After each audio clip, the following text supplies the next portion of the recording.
Welcome back where the lights flicker just before the truth steps through.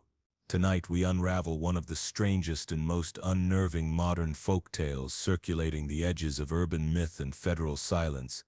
Stories of unmarked black surveillance trucks that appear in quiet neighborhoods across the country, and the people who vanish, change, or never quite come back the same after they arrive. What you're about to hear isn't fiction. These accounts draw from message boards, leaked police logs, auction inventories, and first-hand recordings. Some names have been withheld for safety. Some neighborhoods have been blacked out entirely. But the voices remain, and they all agree on one thing. The trucks don't just observe, they replicate. If this is your first time linking with our channel, hit subscribe for weekly audio reconstructions based on real disappearances, digital anomalies, and modern surveillance horror. If you've seen the truck or recorded something similar, drop it in the comments. Because once you start noticing the pattern, it's already looking back. I saw the truck for the first time on a Tuesday morning, parked at the end of our street like it had always been there. Matte black, no plates, dark-tinted windows. Unmarked but somehow screaming authority. My neighbor Janice said it was just a federal surveillance vehicle, like that made it normal. When I asked around, everyone else shrugged. Routine operation, someone said. Probably nothing. But I've lived on this block 6 years. I know every car that parks here, every weird noise, every stray animal. That truck wasn't right. It didn't leave that whole first day. No one got in or out. No headlights. No engine, just sitting there, silent, still, like it was watching. I walked my dog that night and felt the weight of it on the back of my neck, like something was looking through my skin. My dog stopped dead in the middle of the sidewalk, hackles up, staring at it. Then he bolted, dragging me halfway down the block. The next day it was still there. I saw Janice again, watering her plants out front. I tried to play it casual when I asked if she'd seen anyone get in or out. She looked up, squinting at the truck. Oh, no, I guess not. That was it. Like the thought had never crossed her mind. By Thursday, the block was getting quiet. People weren't walking their dogs anymore. No joggers passing by. I didn't hear kids on bikes or families barbecuing in their yards. The FBI truck never moved, never made a sound. Just stayed there like a tumor on the street. Visible but ignored. If I'd known better, I wouldn't have called it in. I didn't think too much of it at the time, just left a casual tip with the city's non-emergency line. A suspicious vehicle. I didn't even say FBI out loud. That night, around 2:13 a.m., a loud knock shook my door. 3 short raps. Sharp. Measured. I froze in the hallway. I hadn't been asleep, just pacing. The knock came again. My porch light didn't come on. That was strange. I had it on a motion timer. I peeked out the blinds, heart crawling up my ribs. No one was there. The street lights were flickering all down the block, not off, just pulsing slowly like they were breathing. The truck, still there. I didn't sleep. Every time I closed my eyes, I swear I heard something faint coming from that direction. A soft mechanical hum at first, then something else, like whispering. I told myself it had to be wind in the gutters, but there was no wind. Everything else was dead still. Friday morning, Janice's house was quiet. She usually had music playing. Today, nothing. Mail stacked on her porch, her car in the driveway. But I didn't see her come out for her usual morning routine. I texted her but didn't hear back. By noon, her house looked different. Darker, like something inside was swallowing the light. I know that sounds insane, but I stood out in the street and couldn't shake the feeling that the shadows in her windows weren't natural. That night, by 7 p.m., 4 more houses went dark. No lights, no movement, no sounds. Just gone. I tried to talk to the guy across the street, Dave. He stepped out to grab something from his car and I flagged him over. He walked like he was groggy, like just standing upright took effort. I asked him if he knew anything. He looked at me blank, unfocused, like he didn't set to understand the question. The truck sets with the feds, he said slowly. It sets a routine operation. I didn't sit to even mention the truck. I backed away. locked every door and window, sat in my living room with the lights off, phone in my lap just listening. That night I woke up to static. My TV had turned on by itself. I swear to you, I never touched the remote. It didn't even default to a cable channel, just static flooding the room with flickering white light. My phone screen was lit up too, stuck on the emergency alert screen, but there was no actual alert, no text.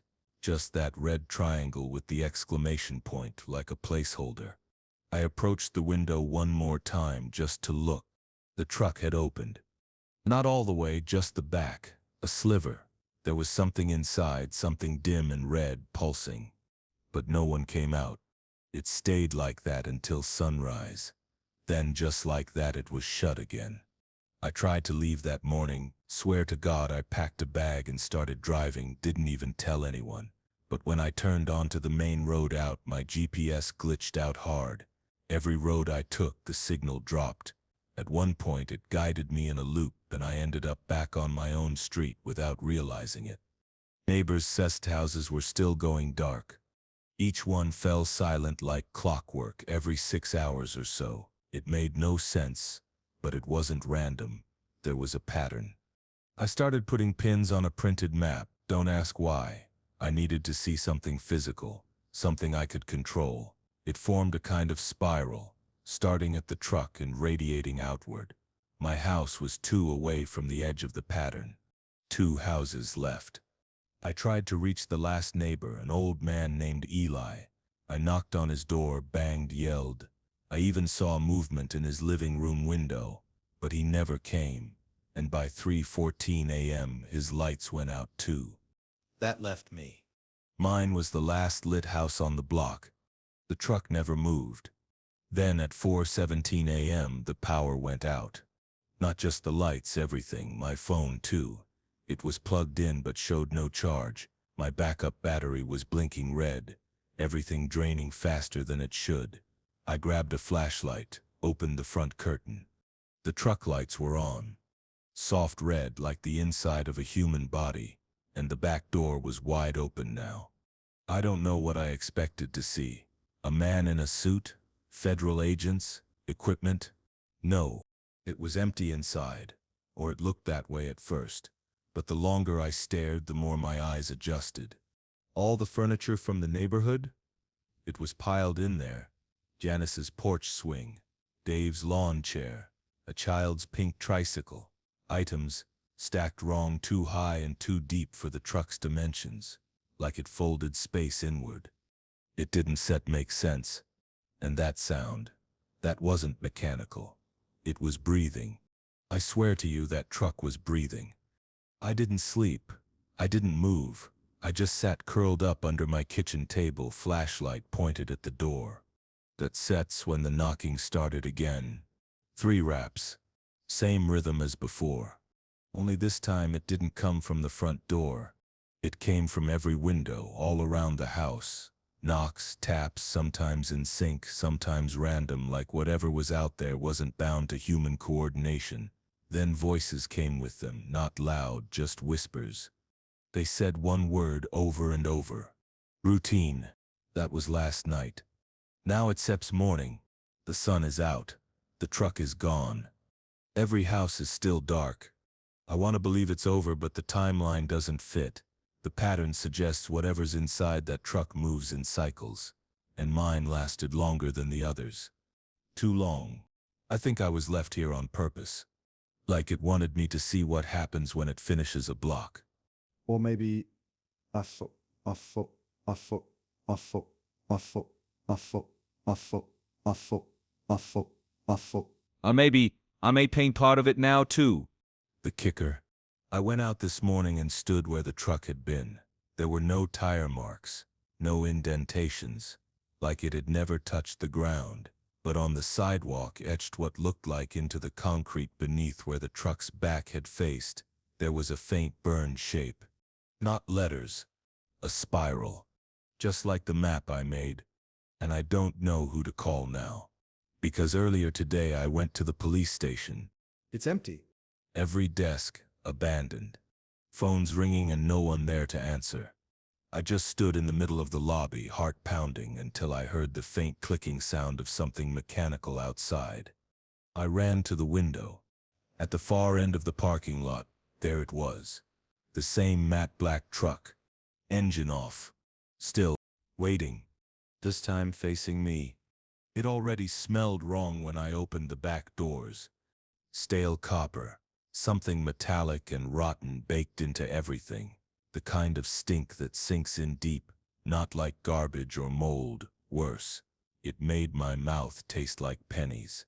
The truck itself sat behind a government auction yard on the outskirts of town, miles from anything except dry grass and chain-link fence. I was told it was a decommissioned FBI vehicle that needed a deep clean before resale. No explanation. Just a Venmo deposit and a 4-digit code to unlock the back. It looked like a surveillance vehicle, matte black, no markings, no plates. Inside, cramped and windowless. Soundproofed walls with foam panels, bare metal floor, 2 bolted-down chairs with restraints, cameras on every corner of the ceiling, aimed inward, a counter with monitors and equipment that reminded me more of a psych ward than field work. This wasn't the kind of job I normally took, but they offered $1,000 just to clean it out. No contact, no names, said I had 2 hours. I told myself it was just another weird gig. Some specialized law enforcement thing. But then I found the drawer. It was bolted into the base of the chair closest to the back doors, covered in dried something. I didn't want to know what. The latch was stuck, but eventually I pried it open with a screwdriver. Inside were a bunch of labeled cassette tapes, neatly organized with white stickers and bold typed names. Subject 36. Initial interview. Subject 36, escalation. Subject 36, final. And 3 tapes with no labels. I should have left them, I know that, but something about the way the air shifted in that truck, like it held its breath when I opened that drawer, made me feel like I was supposed to find them, like it wanted me to. I pocketed the unlabeled tapes. Didn't even think, just did it. I finished the job quick, barely sprayed anything down. It felt less like cleaning and more like scrubbing a crime scene. Everything in that truck reeked of silence. The kind that comes after screaming. That night I checked the cassettes. I had an old combo VHS/DVD player that weirdly had a tape deck built in. One of those antique monstrosities I'd picked up at a garage sale years back. I still don't know why I kept it. Maybe I was supposed to. The first tape was empty for about 10 minutes. Just static, then it clicked and cut to black and white footage. A man sitting in one of the chairs, balding, maybe mid-40s, eyes darting, mouth twitching. He was sweating like crazy. The timestamp in the corner said 04, 3 hours, 12 minutes and 44 seconds. No audio. The camera slowly zoomed in, not smoothly, like it was someone operating it remotely from another room. He started shaking his head violently like he was saying no over and over, but his mouth never opened. Then behind him, one of the walls warped slightly, like the material wasn't solid. The black foam stretched, then slowly receded. I can't explain it right. It didn't tear. It folded inward, like a ripple in a screen, and something leaned forward against it from the other side. Not a person. It had a shape, humanoid but stretched. Too tall, too long, bent at weird angles. I could barely see it, just a faint distortion of light in the foam, like heat waves in the desert. The subject screamed, not with his mouth, but with his body. Full body convulsions. The chair didn't sit budge. He was strapped in tight. Blood came from his nose, his ears. Something behind the wall moved its head slowly, rhythmically, and then the footage stopped. Just static again. The second tape started right where the first left off. Same man, but different. He didn't look scared anymore. He looked empty, not drugged, hollow, skin pale, lips grayish. He made eye contact with the camera and just smiled, real slow and strained, like a puppet. Then he said 5 words, the only audible part of the tape. It sets not inside the truck. Then the tape ejected itself. I didn't touch anything. I sat there in the dark for a long time afterward trying to make sense of it. My apartment was dead quiet.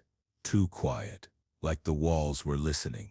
Suddenly I couldn't hear the fridge hum, or the pipes, or the usual traffic outside. Nothing. Just the sound of my own breath. And behind it, very faint, like it was buried under the frequency of reality itself, was that warping sound. The ripple. I shut off the TV and ripped the tape out, but the sound didn't stop. I took the cassettes out back and burned them in the grill. They hissed more than they should have. The fire turned this oily green color for a second. I told myself it was just chemicals in the plastic, but I couldn't shake the smell, that copper smell from the truck. It was on my hands again. For days after, I couldn't sleep. Things moved slightly in my apartment. Stuff on shelves shifted an inch or two. My bathroom mirror fogged up with words I didn't write. Not full sentences, just fragments. It sups in the pattern. It doesn't need to open. You listened. I tried to report the job. I went back to the auction yard. The truck was gone. The trailer it sat behind was locked up, and when I asked the guy at the front desk, he looked at me like I'd made it up, said they hadn't received any FBI vehicles in months. No record of the plate, no keys issued, nothing. He did mention, though, in a low voice, that once in a while a black truck showed up in the lot. No one sees it come in. It's usually gone within the day. I asked if they'd ever cleaned one out. He just shook his head. I moved after that. Started over. Different city. Different job. For a while things were quiet. But earlier this week I came home and smelled that metallic stink again. No reason for it. My hands started tasting like blood when I chewed on my nails. The silence returned. That thick, too perfect quiet. And this morning a package showed up at my doorstep. No return label. Wrapped in plain brown paper. Inside was a new cassette tape. No title. Just a black sticker with one word stretched by hand in red ink. Recipient. I don't own a VCR anymore. I threw it away before I moved. But the cassette is still sitting on my kitchen counter. Sometimes it hums softly when the lights go out. I haven't played it, but I can hear something moving behind the walls again. Something with no footsteps. Just the soft sound of foam bending inward, like something trying to come through, not from the tape. From wherever that truck went. The truck didn't show up with sirens or feds knocking on my door. It was just there one morning, parked right across the street from my house, jet black, no license plates, no visible markings, just a plain boxy SUV with pitch-tinted windows and those massive reinforced bumpers. It wasn't like any FBI truck I'd seen before, but I'd seen stuff online about surveillance vehicles, and this thing looked exactly like them. At first I figured it was someone else's problem. Wrong address, wrong guy. I work remote, barely leave the house except to get groceries or walk the dog. Nobody surveils people like me. Nothing about me is interesting enough. But it didn't leave. Not that day, not the next. I live in a quiet neighborhood, small California town, half-retired people, maybe 3 kids total on the block, and nobody seemed alarmed. In fact, no one else mentioned it at all. I brought it up to Cheryl, my next-door neighbor, when we were taking the trash out. She looked right at it and said, "What truck?" The thing was 10 feet away. At that point, I started losing sleep. I'd peek out the blinds every hour like I was waiting for someone to get out of the truck. They never did. It just sat there, engine off, completely still, no movement in or around it. There was never any sound. Not even a subtle ticking noise or some kind of idle hum, like it wasn't a vehicle at all. By day 3, something new started happening. Whenever I looked at it too long, like more than a couple seconds, I'd get a ringing in my ears. Not loud, more like a pressure shift. It felt like something was sucking the air out of my lungs. When I turned away, it stopped. I thought maybe I was getting paranoid. So I took a picture of it that night from the window. Just one. No flash. But when I checked my camera roll, the truck wasn't there. The photo showed my street, my trees, the neighbor's Honda, but not the black truck. Like the pixels had been wiped completely, just this smooth, warped blur where it should have been. That's when the dreams started. Or maybe they were memories. It's hard to tell now.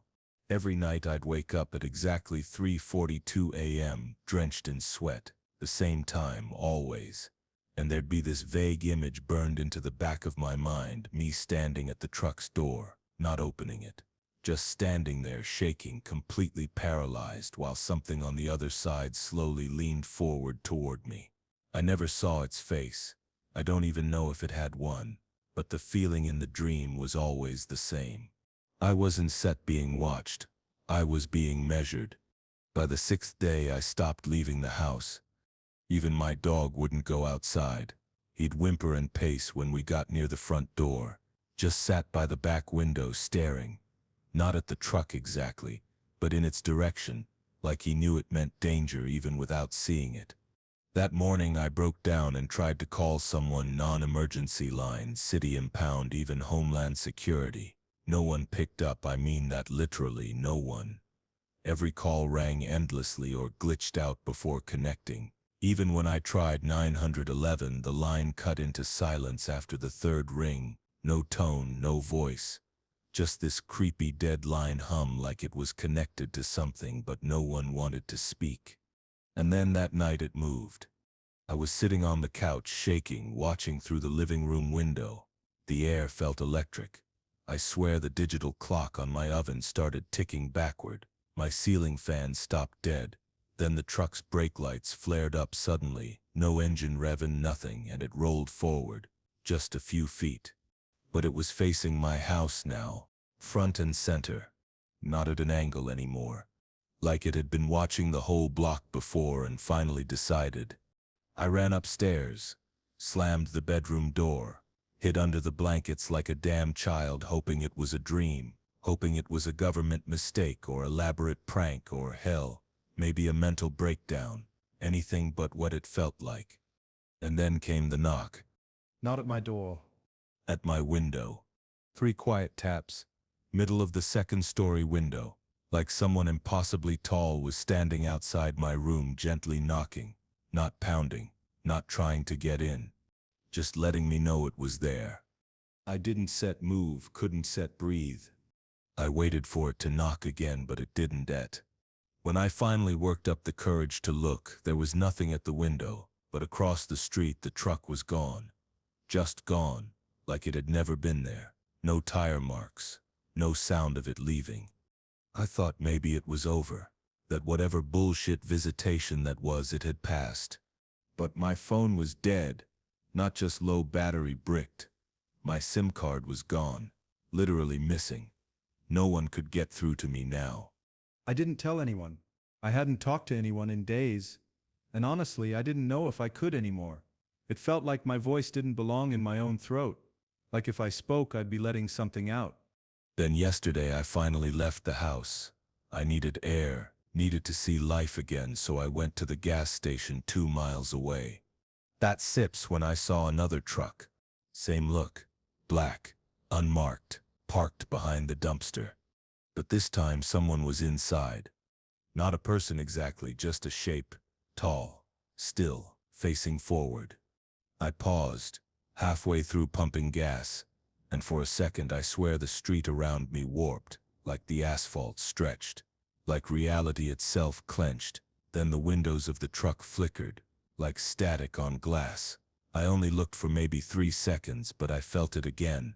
That same pressure in my chest from before. That same feeling. It wasn't sit watching me. It was scanning me. I didn't go home after that.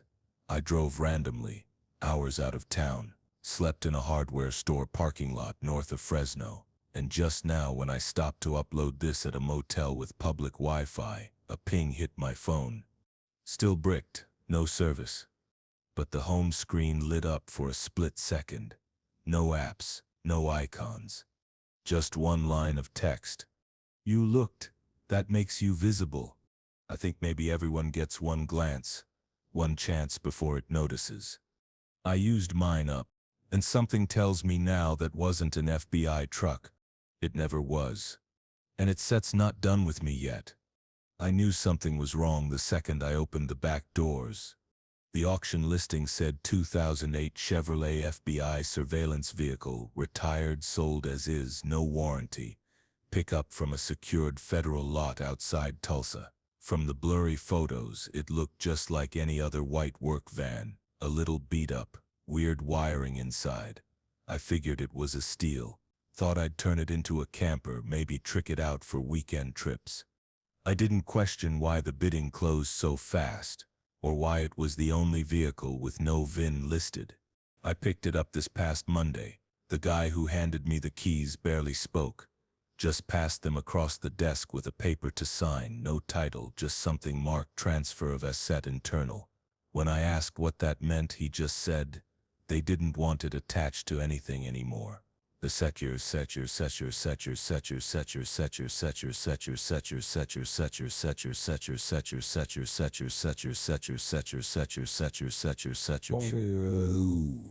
The van smelled like plastic and mildew. The interior hadn't been cleaned. Wires snaked through the walls, connectors cut mid-circuit, switches with no labels. There was a desk bolted to the back floor, and a low cabinet with 4 drawers full of unlabeled DVDs in slim black cases. Most of them were scratched to hell. I remember thinking, they shouldn't have left these in here. There were fans on the walls, tiny motion sensors in the corners, and one light above the desk that clicked on when I sat down, still worked, even without the engine running. And the cameras, there were cameras everywhere, 4 mounted inside, 2 pointing out from behind the front grille, 1 facing the cabinet, bright red LEDs still blinking. Even though the van had been decommissioned, at first I thought the blinking lights were just leftover power from a backup battery, but hours later, even after driving at 40 miles back home, even after turning the ignition off and yanking the fuse connection, those red lights kept blinking, like they were running on something else, or being remotely powered. I tried to ignore it, parked it in the driveway and grabbed a beer, told myself old tech just acts wonky, whatever. That night around 2 a.m. I woke up to static, not on a TV, from outside. It was a weird clicking crackling sound coming from the van. I went downstairs, looked out the curtain and saw the cabin light inside glowing. Through the windshield I could see the built-in monitors booted up on their own, white text on black screens cycling through code I couldn't begin to understand. Some of it looked like file trees. Some lines said retrieving archive. Another line repeated twice. Target confirmed. Then it went back to static. I went outside, barefoot, holding a flashlight like that was going to help. The second I stepped closer, everything stopped. Cabin light off. Screens off. Dead silent. Like it had noticed me watching. I told myself the computers inside just shorted. Maybe they jumped some circuit from the alternator even though I hadn't run the van since earlier. Come morning I tried starting the thing again. The engine fired up, no problem. I flipped every internal switch. None of them turned the monitors on, or the fans, or the light. It was like it never happened. Until I touched the bottom drawer of the cabinet. It was heavier than the others. Almost stuck. Inside there was a single DVD in a paper sleeve. No label, just fresh black marker, recording 47D main interest. I don't know why, but I brought it inside. I don't even have a proper DVD player anymore, just this ancient laptop I keep in a drawer for junk files and taxes. Took me a solid 10 minutes to boot it up. When the disc loaded, all I got was a black screen at first. Then an image came up. It was a split screen. Top half showed a grainy black and white view of a neighborhood street, sweeping side to side every few seconds. Definite night vision. Timestamp in the corner. Live_feed//H47D. Bottom half was a still shot of someone's living room. But here's the thing. I recognized the couch in that frame. It was mine. Same lamp. Same crooked painting. I paused the disc and ran to the front window. The van was gone. I checked the garage camera, nothing. No video of it pulling out of the driveway, like it had just been removed. Clean. But the moment I turned back to the laptop, something new had appeared on screen. Just a line of text in the bottom right. Recording continues, subject unaware. That night, I didn't say sleep. Every sound in my house made me jump. My Wi-Fi dropped at least 6 times, and around 3:17 a.m. the recording on my laptop started playing again, all on its own. This time the full screen was showing my backyard in real time. Still night vision, still grainy. But 100% live. There was no camera out there that I knew of. I don't have security set up in the yard. No floodlight cam, nothing. And in the bottom corner of the screen was a blurry shape. Not the van. Something taller. Standing by the tree in the far corner, so still I would have thought it was a bush, except I could see its outline subtly shift. It had height but no weight. It distorted the branches around it. Almost translucent. Almost not there at all. But it was recording me. I ran outside with a flashlight, didn't even put shoes on. I swung the light everywhere. There was nothing standing by the tree, but the grass was flattened, cold to the touch. When I went back inside, my laptop screen was black again. No signal, but the DVD tray had popped open and the disc, it was gone. Vanished, like it had never existed. Since then, for 3 nights now, that same static crackling sound comes through my bedroom wall at 3 a.m. It doesn't come from inside the house. It comes from where the van used to be, like a memory of sound, like something's running on a loop. And I keep finding small black discs in places they shouldn't be. Under my bed, inside the microwave, under the passenger seat of my personal car. Each one has a different label now, though they use the same handwriting. Moment 12, failed intervention. Moment 19, response to observation. Moment 33, acceptance in progress. I haven't set-watched any. I won't set-watch any. But I know what's happening now. I didn't buy that van. I invited it in.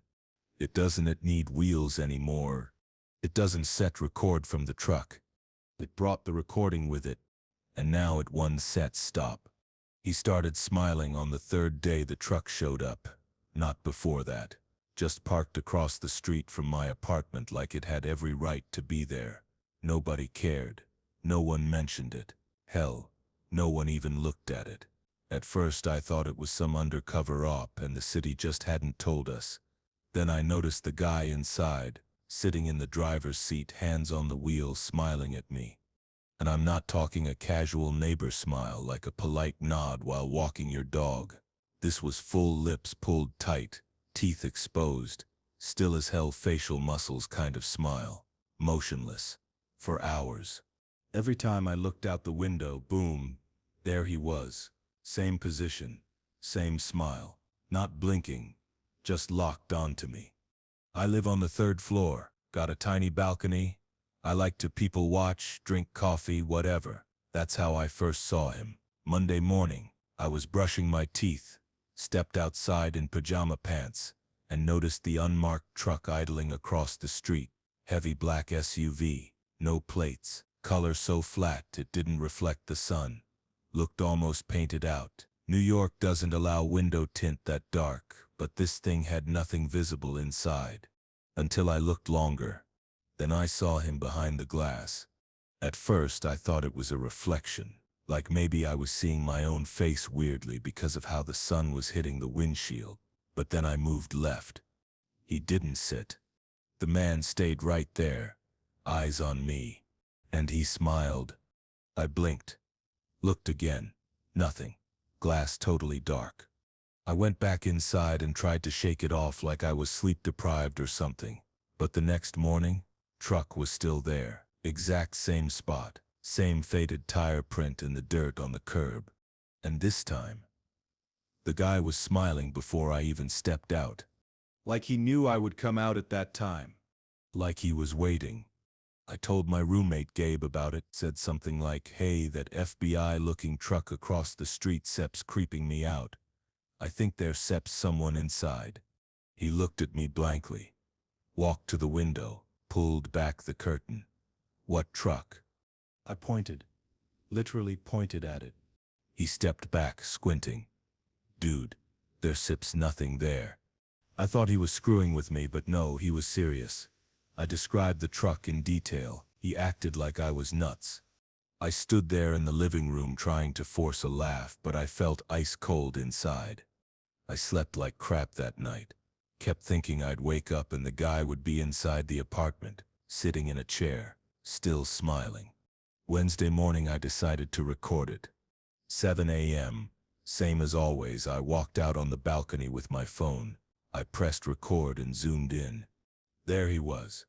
Still, pale hands on the wheel, suit just a little too clean, face just a little too waxy, eyes too wide.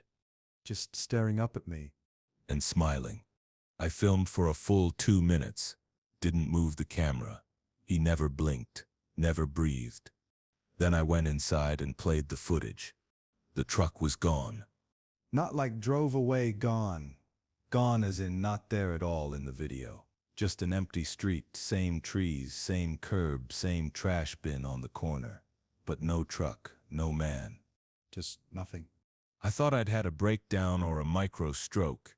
Something neurological. Maybe I was seeing things. But when I turned back toward the window, he waved. Not frantically. Just a slow raise of the hand. Fingers loose. Smile never breaking. Like he was saying, I know you saw this time. At that point I was full on panicking. I went outside with the excuse of buying coffee just so I could walk past the truck. I figured maybe I'd get a license plate or at least see if he moved.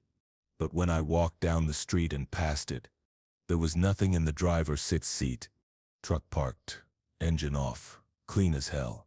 Looked like it had been detailed just this morning. I leaned in to peek. The windows weren't set tinted. They were painted black from the inside. That night my fire alarm tore off at exactly 2:14 a.m. Not a beep. A full-on screech. Middle of the night. Gabe and I jumped out of bed. We checked everything. Stove, heaters, outlets. Nothing was wrong. No smoke, no burn. We reset it and went back to bed. 40 minutes later, it went off again. But this time, when I unplugged the alarm and reached up to reattach it, there was a piece of paper tucked inside the ceiling plate, folded tight, like it had been hidden up there for years.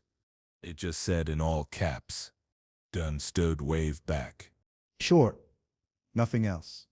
No instructions, no signature. Just that. I didn't sleep at all that night. I tried calling the police the next afternoon. Officer showed up 45 minutes later, asked some questions, didn't even glance at the truck until I pointed at it directly.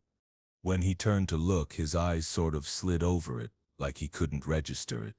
I said, "It sits right there, right in front of you. Don't set you see the guy." He frowned.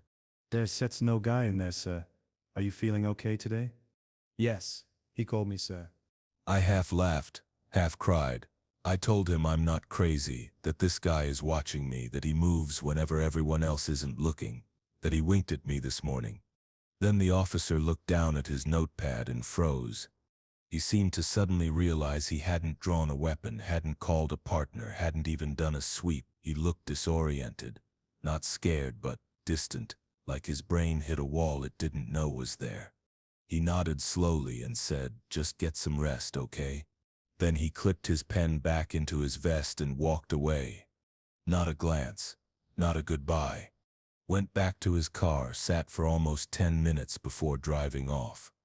And when I looked back across the street, the man in the truck had his mouth open, still smiling, but open, like he was laughing.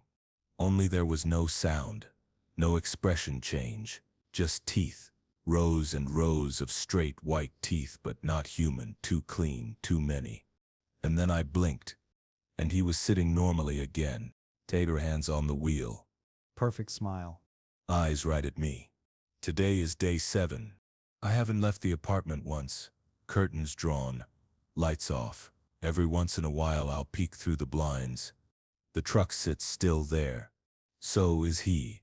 Except now, he sits not sitting in the seat anymore. Now he steps directly behind the windshield. As in, his face is pressed up against the glass now, like something trying to push through. Skin flat against the window, smile stretching wider than it should. Just staring, always watching, waited for everyone else to stop seeing him. Because now, I think I know why no one else can see him. You have to already know he sits there. And once you see him, he never unsees you. Just now I heard the front door knob rattle, slowly like someone didn't want to wake me. It's 3:12 a.m. I said I'm not going to look. Because I think if I look right now, that set'll count as waving back. He came home on a Wednesday. Not early, not announced, just walked in like nothing had happened. Like he hadn't been gone for 3 full weeks. Assigned to whatever mobile surveillance op he couldn't talk about. That truck had been parked on and off around our neighborhood for months, one of those silent matte black ones with no markings. The kind you only notice if you really look. People joked online about them being FBI trucks. But in his case it was real. My brother Mark got recruited straight out of Quantico. Quiet guy, head always down. Not flashy. Followed the rules.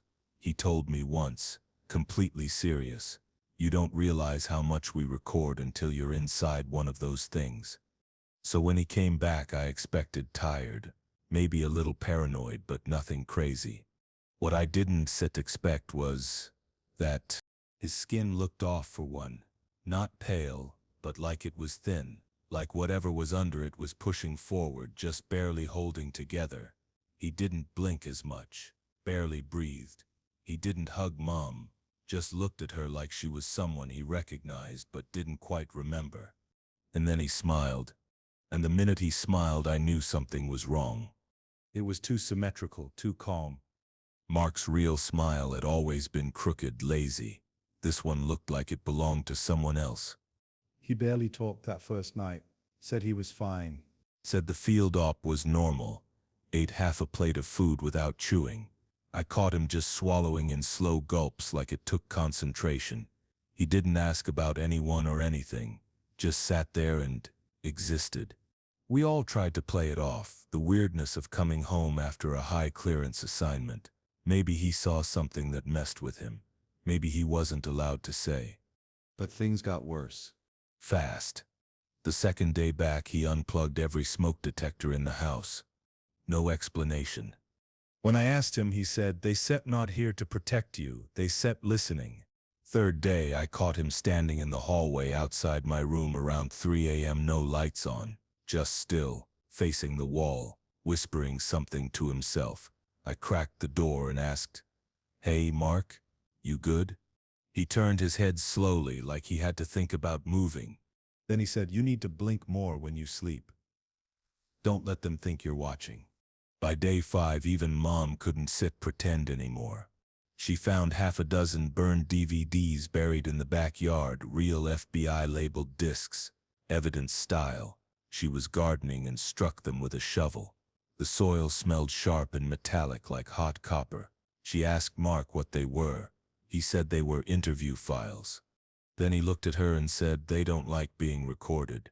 That sip's why I sip still here." I didn't stop smiling.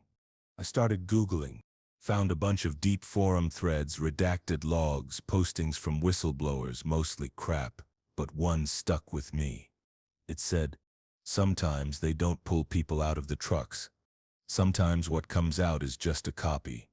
Later that night I heard him in the garage, cutting something, plastic on metal, clicks like circuitry being pulled. That truck pulled up 2 doors down earlier that day. Another one, not the same exact one he had worked in, but it stayed parked for hours, engine off. I thought maybe it was watching Mark, or maybe it was Mark, I don't know. He didn't sleep, didn't shower, just kept pacing the halls at night.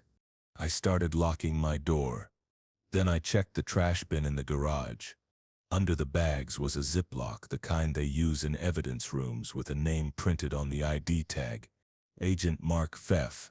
C underscore underscore underscore underscore underscore underscore underscore underscore underscore underscore underscore. The bag was burned from the inside. Plastic bubbled outward. Whatever had been in it tried to get out. That night I went to check if he was still in his room. And the door was locked anymore. He was sitting on the floor in complete darkness, cross-legged, staring at the wall. There was no light, but I could see his face, like it was lit from something behind the skin. Old scars I didn't remember at all.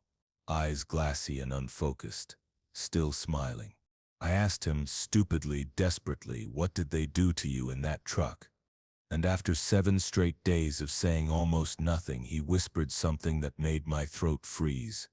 There isn't supposed to be a mark anymore. That's what he said. And then he turned his head like it wasn't on right. That kind of movement you only see in footage that's been reversed. I slammed the door, called every emergency number I knew. Police, FBI tip line, even tried a crisis counselor. Every time I said FBI surveillance vehicle or gave location info, the line died.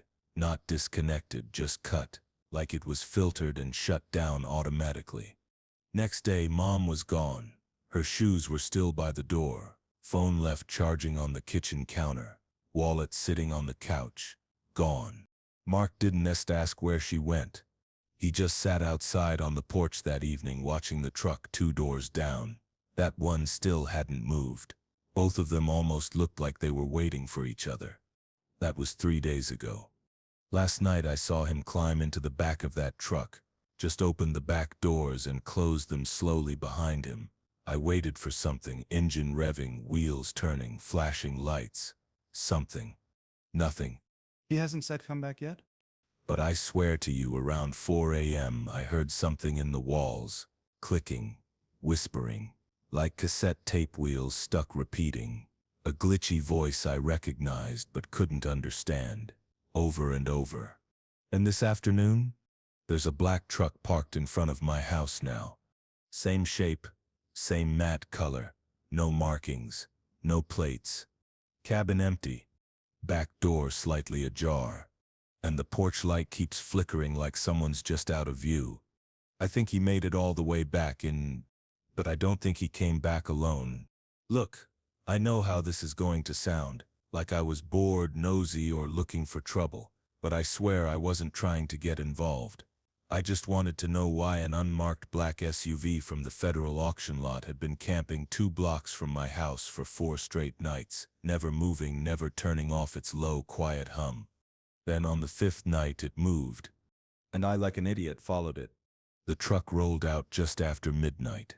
No headlights, no sound but the gravel crunching under its tires. I watched it from my upstairs window. It took the back exit of my neighborhood, the dumpy little road that winds between the trees and eventually leads into state park land. Gated off trails, hiking only signs, not somewhere you just casually drive to. I knew I shouldn't have gotten in my car. I knew, but I was half asleep, full of adrenaline and wired with that insane gut feeling like something important was happening, and if I blinked, I'd miss it. So I followed from a distance. Headlights off, no music, no street lights beyond the last neighborhood turn. Just tall trees closing in on either side, branches low enough to scrape the roof of my car, and the cold fog pouring down between them like smoke from something burning far away. The truck didn't speed. It didn't weave. It moved with a kind of slow confidence, like it had made this trip many, many times. After about 15 minutes, it pulled off onto a dirt access path I didn't even know existed. I hesitated. Engine idling. That road wasn't on GPS. No lighting, no signs. Just wet leaves and tire ruts. Then the taillights blinked once. A fast double flash. Like a signal. That's what finally pushed me over. I turned, tires slipping, and coasted in behind as it disappeared into the woods. I lost signal almost immediately. No bars, no internet, not even GPS. Movement. Just a black screen and the sound of my heartbeat pounding through the silence. I don't know how far in we drove. 5 miles, maybe more. Could have been 20 minutes. The fog got thicker, so thick I felt like I was drifting through low clouds. My headlights barely touched the trunks of the trees, and the truck, always 15 yards ahead, started to flicker in and out of visibility between the trees like it was phasing in and out of place. Then it stopped. Dead center of a clearing. I killed my engine. No part of me thought this was still a good idea. Not anymore. I wanted to turn around right then, but the path behind me had silently vanished into mist. I couldn't even see 2 feet past my rear view, so I opened the door and stepped out. The air smelled burnt, like copper and ozone, that hot, scorched tang you get when electronics fry from the inside. And the forest, it was wrongly quiet, not just calm, not peaceful, but dead. No wind, no nighttime insects, no owls or rustle or anything. Like the trees were holding their breath. The back doors of the truck opened by themselves. I froze. No remote click, no one inside, just soft hydraulic hinges groaning as both rear doors drifted open. Pitch black interior, no dome light, just a velvet black hole unfolding in the clearing. Then the truck set's engine shut off, and deep inside something clicked. It wasn't loud, it was faint, like a tape recorder spinning up, or a film reel catching into place. And behind that sound, something else. A whisper. No, not quite. It was like movement too quiet to hear but still loud somewhere inside my head. I know how this sounds. Like sleep deprivation, hallucination nonsense. But listen, I was sober. I was awake, fully aware of how insane this had become, but I couldn't move, couldn't blink. Because then, something stepped out. Not a person, not fully, just a silhouette. It didn't occupy space right, like it didn't understand weight. Its movements were off, slow, dragging steps like it still thought it was inside something smaller. It was wearing pieces of a suit, old FBI-looking gear, radio clipped to the shoulder, but the clothes didn't fit. The limbs were longer than the sleeves, skin grayish around the wrists, head too low, chin angled toward the ground like it was held by a too loose hinge. Then it looked up, and I swear to God it was wearing someone's face. Not fully, like it had studied a face and reassembled one from memory, but slightly off. It smiled. That was enough. I backed toward my car, fast but quiet, shaking so bad my hand slipped off the door handle.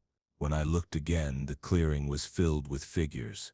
More of them, slipping past tree trunks, stepping out of the mist, all tall, all wearing parts of uniforms. FBI patches on jackets too big or mismatched, shoes on the wrong feet, mouths twitching into crooked human expressions. They weren't sit chasing me, they didn't need to. They were making space, surrounding the truck, standing in rows like a welcoming committee. And from the inside of that truck, something else began crawling forward. I didn't look, I just got in my car, threw it into reverse and floored it. Branches slapped the windshield. The fog pressed in so thick I couldn't even see the path, but I kept driving, tires fishtailing, eyes bleeding with panic and tears. I didn't stop until I rolled out of the woods and onto pavement again. Back near the main road, just outside of cell range. It was 4:36 a.m. I'd been gone for over 3 hours. I got the hell home. Locked everything. Showed up to work the next day like nothing happened. But the truck, it sets back. Same one. Parked again, 2 blocks away. Exact same spot. Back to normal, engine off, windows dark. Not moving. No one pays attention. Except now, sometimes I catch someone sitting in the driver's seat. Not every time, but when I do, it's one of those things I saw in the clearing, wearing a face that looks a little too much like mine. And the worst part? Every night at 12:17 a.m., I hear the click behind my ear. Like something has started spinning. Recording. Like I never really left the woods. I don't know what made us stop. There was nothing unusual about it at first, just another broken down vehicle off the side of a forgotten road, belly flat against the cracked desert. But it felt wrong. And I don't mean sketchy or out of place, I mean physically, like our bodies tensed before our brains caught up. Like something behind our eyes whispered, "Don't go near it," but we did anyway. It was me, my cousin Tyler, and his friend Jessica. We'd been off-grid camping in the Mojave for a couple days looking for abandoned mines and weird junk with a metal detector. Dumb weekend adventure type stuff. Tyler's obsessed with ghost towns, conspiracy theories, buried missile silos. He's the one who spotted it.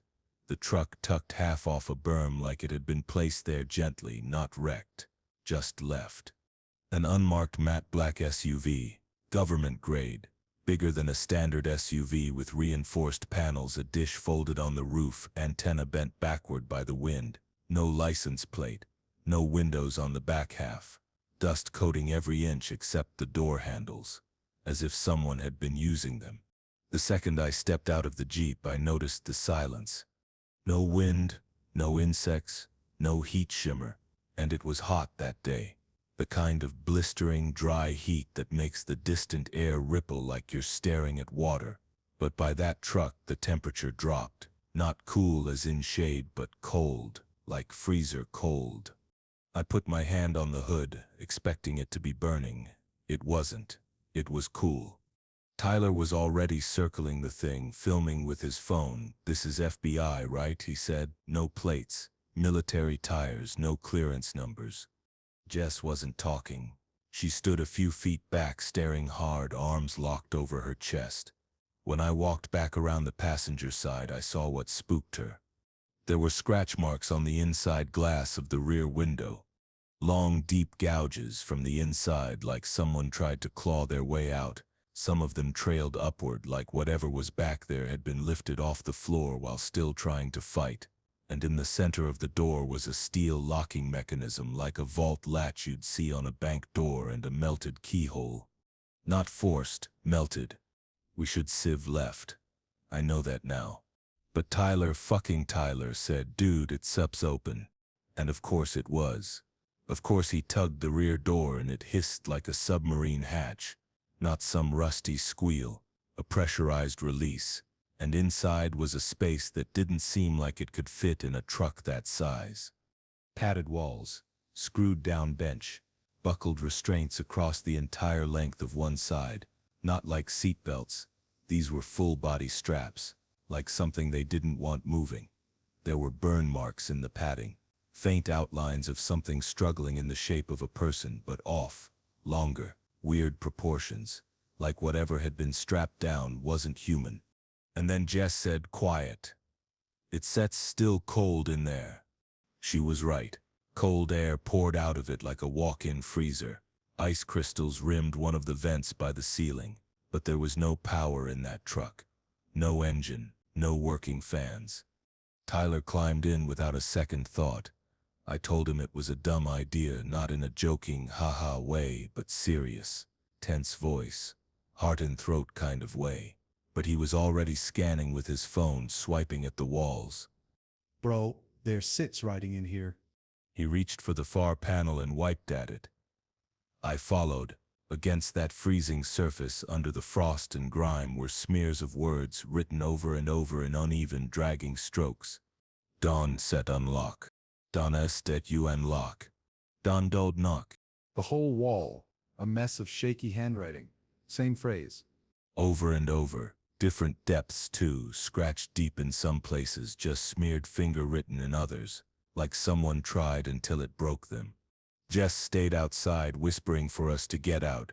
I was backing toward the door when something flashed red on the ceiling. A single light inside the padding turned on.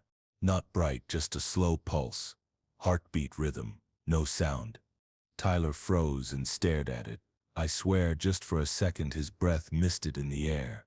It was that cold, this glitter of fog in the beam of that blinking red. Then he said, "It sips under the floor." We both looked down. There was a small bolt-sealed panel. He was reaching to open it before I could stop him. I don't know if I yelled. I wanted to, I was trying to, but my voice stuck. Right when he touched the bolts, a sound crackled through the ceiling that didn't belong inside anything human-made, not even a machine. It was this rasping, like a dying speaker trying to force language through a wire that couldn't handle it. One word mangled by static. I could swear it said, "Returned." The light above us turned from red to white. And then the scratches began again. Deep, violent rakes. Not in the truck, but in my throat, in my stomach, like my insides were suddenly being shredded from a distance. I don't remember running, just remember Jess screaming my name and Tyler not running, just staring down at the open floor panel with his mouth slightly open, breathing hard, eyes glassy, like he remembered something only he could see. I grabbed her arm and we ran, didn't stop until we hit the Jeep. Didn't dare look back. Didn't drive back the way we came either, just gunned it across open dust for miles. I drifted across dried washes, tore through cactus with the burning gut core feeling that something was watching behind us the entire time. We didn't stop until we hit a gas station 70 miles out near the highway. Tyler didn't show up. We waited 3 hours, tried to call, but of course, no signal back there. Eventually we told a park ranger. She took notes politely, nodded along, then said, "That service road sits off limits, has been for years. You sure you weren't sit on BLM land?" We tried to take her back there. Couldn't find the turnoff. No access road, no berm, no tire ruts, just uninterrupted scrubland. Like it had never been there. They found Tyler Sipp's phone a week later. Not at the site, not in the truck. It pinged at the ranger station. Inside their locked evidence room. They showed us the footage from the phone. It ends after that red light turns white. Frame freezes on Tyler's face as he looks into the floor panel. You can barely hear it, but if you boost the audio... Right before the video cuts out, you hear him mutter, "It can fit in anything now." I don't know what was in that truck, but I haven't yet opened my fridge door in 2 days. Because the hum coming out of it last night sounded like it was breathing. It's been 3 weeks since the truck first showed up, parked right across the street from my high school, facing the west side of the brick building where all the windows look out on the loading dock and soccer field. Nobody ever parks there. It's technically a no parking zone after 4 p.m., but the truck never got towed. Police cars just slow down and drive right past it. Teachers walk right by without even looking in its direction. It's one of those all-black SUVs. Massive, no plates, bulletproof looking. Windows tinted so dark they might as well be mirrors. The kind of thing you see in movies right before someone walks in with a briefcase and an earpiece. At first people joked about it. "Oh, the FBI's watching us now, better not cheat on your AP bio test," stupid crap like that. But it never left. And after a few days, no one really talked about it anymore. That was the first thing that felt off. Like somehow, the longer the truck stayed, the less people noticed. Not just students, even the staff. By the second week, it was like I was the only one who still thought its presence was weird.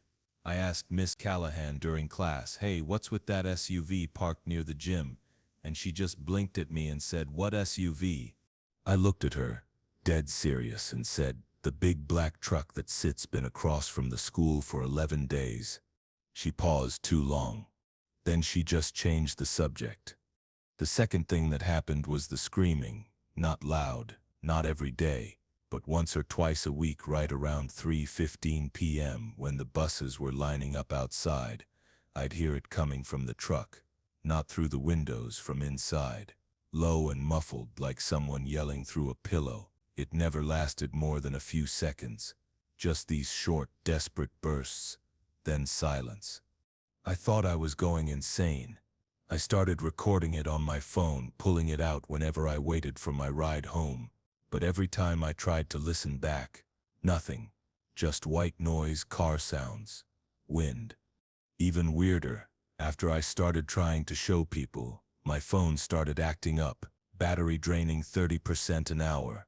Certain photos and files just disappearing. I backed one of the clips up to Google Drive. By the next day, the title had changed to invalid_recovery_001.wave. And it wouldn't set play. Nothing would. I got the courage to get close to the truck once. Not open the doors, I'm not that brave, but just walk past it real slow while pretending to tie my shoe. I was maybe 3 feet from the back bumper when I noticed it was humming. A soft electric sound like something spinning up inside the undercarriage. My chest started vibrating like it was syncing with my heartbeat. Like something underneath the truck was listening to my pulse. And I swear, as I stood there crouched on the sidewalk, faking a double knot, the rear window shifted. Not rolled down, shifted like the shadows inside moved. Something leaned forward. No face, no detail. Just the reflective silhouette of a suit and a long head pressing slightly against the glass like it was trying not to burst through it. That sips when I stood up and walked away. Fast. But the worst thing happened last Friday. It was weirdly hot for October and I had to stay after school for yearbook stuff. The building was pretty much dead by 5:15 p.m. Everyone gone, sun starting to sink. I was walking toward the front office when I saw someone standing near the truck. A girl. Long dark brown hair. Same gray backpack a lot of the freshmen have. Head tilted just slightly as she looked into the driver's side window. Her body language was wrong, not curious, not scared. It was like she was waiting for a response. I called out to her, quiet at first. Hey, just enough to test the vibe. She didn't turn. I stepped closer, and that's when her hand lifted and tapped the glass. Twice. Rhythmic, measured. Like a code. My stomach dropped. Then without any change in her stance, her head jerked sideways in my direction so fast her hood whipped around with it. It wasn't a normal movement, more like someone reacting to a loud bang, except there was no bang. She stared straight at me with eyes that were too wide, and I swear she smiled. Then she turned back to the window.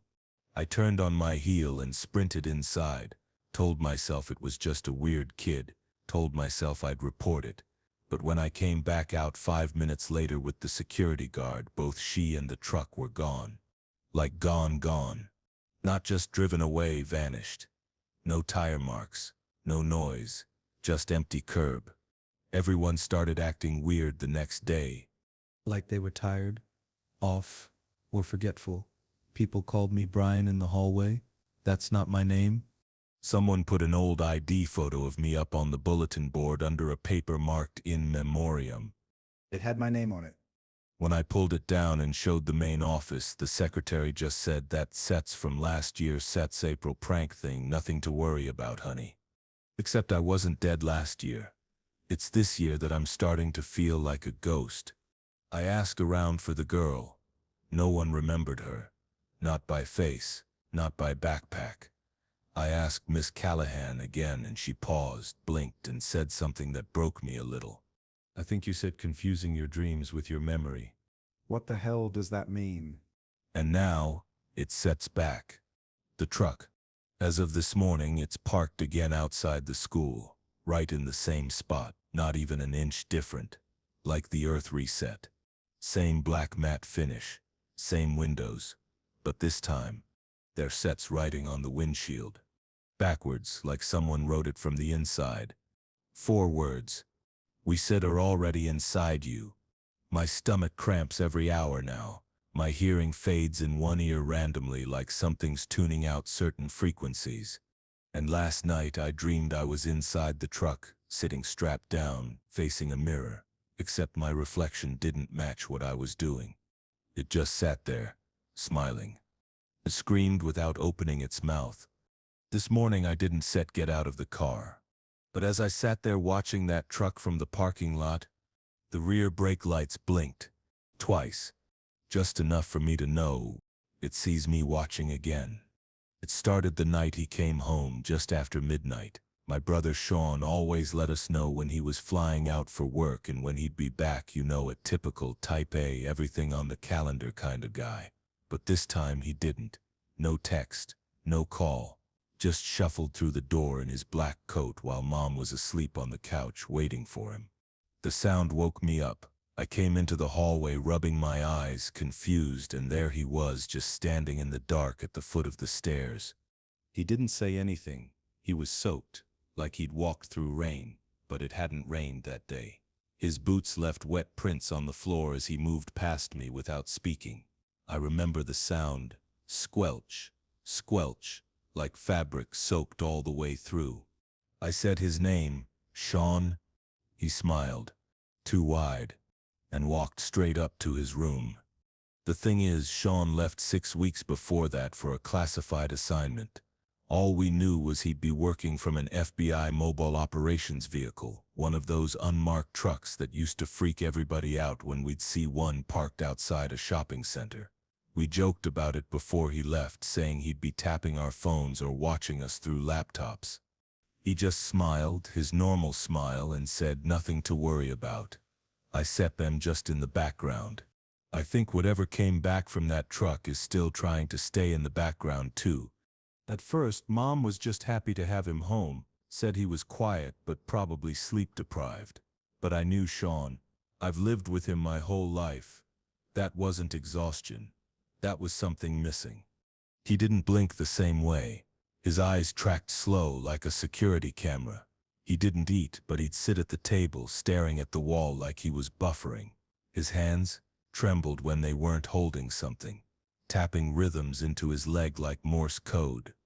He didn't just seem gone. He seemed reprogrammed. I finally asked him what happened 3 days after he got back. The two of us were sitting outside behind the house. The sun had dipped under the trees, and I remember the light had that golden gray color that makes everything look a little unreal. I said, "So, what was it like, working in one of those surveillance trucks?" He didn't look at me. Didn't it move? Then, without turning his head, he said, "It didn't know I could hear it." And when I asked him what that meant, he smiled again. But not his smile.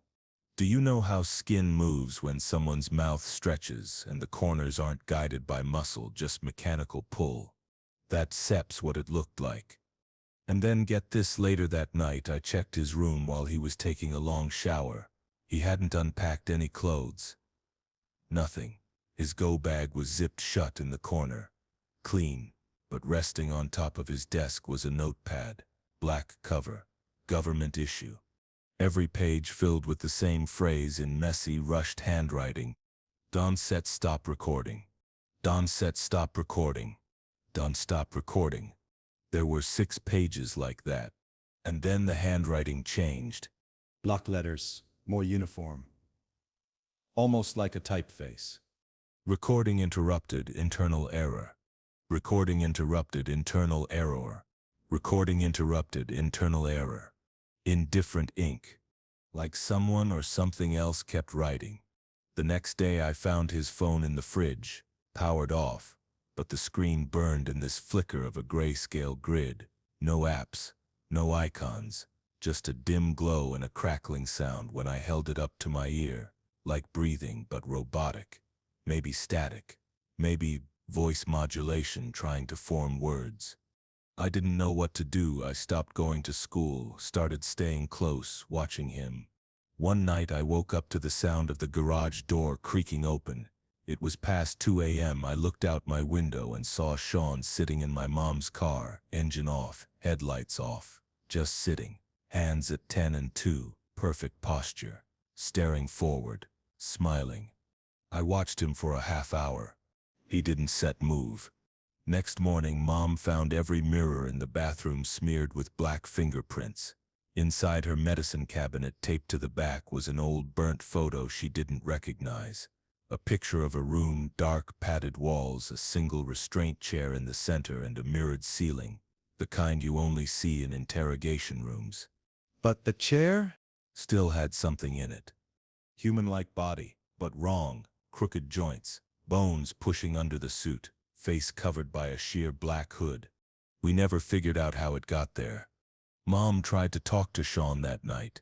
She asked if he was okay, if he needed help, needed to talk. He was sitting in silence, just watching the TV. It wasn't stayed on. He slowly turned toward her, eyes glassy. Then said, "Too late," it backed itself into me. And that's when I knew it wasn't Sean anymore. The next day he didn't come out of his room, except he did. What I mean is, at 12:17 p.m. I saw him outside through the kitchen window, standing behind the fence, still as a statue. But when I ran to tell Mom, she knocked on his bedroom door and he was still there, curled up in bed, asleep. So how was he outside at the same time? Unless what was in the truck with him came back separately. That night, a black SUV pulled up across the street. Same kind as the one in the reports.